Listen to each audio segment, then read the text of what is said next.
Gipasiradaan ang mga internet cafe, bilyaran, basketball court ug uban pang mga lugar nga pwedeng tapukan sa mga tao karong ginapatuman ang community quarantine sa Davao City. Ani ang report ni Sheila Vergara Rubio.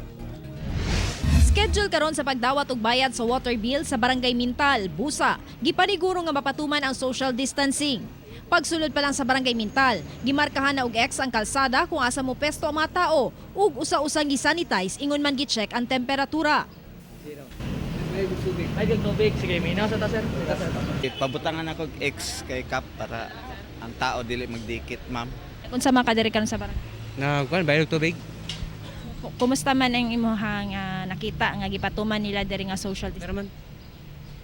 Sukad sa milabayng semana hugtano na ang paglibo sa mga opisyales sa Barangay Mintal aron maghimog lakang nga mabatukan ang pagkuyanap sa COVID-19.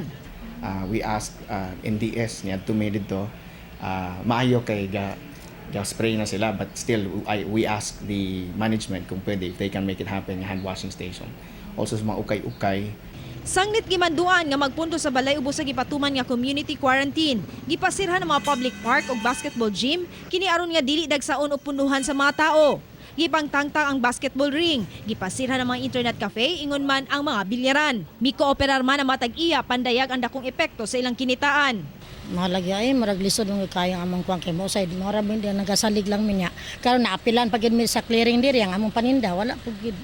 Giawhag ang publiko nga mutabang og bantay sa mga abring nga lugar nga ginatapukan o ginastambayan og daghang tao. Kauban si Bebot Kahes sa kamera, ako si Sheila Vergara Rubio para sa One Mindanao.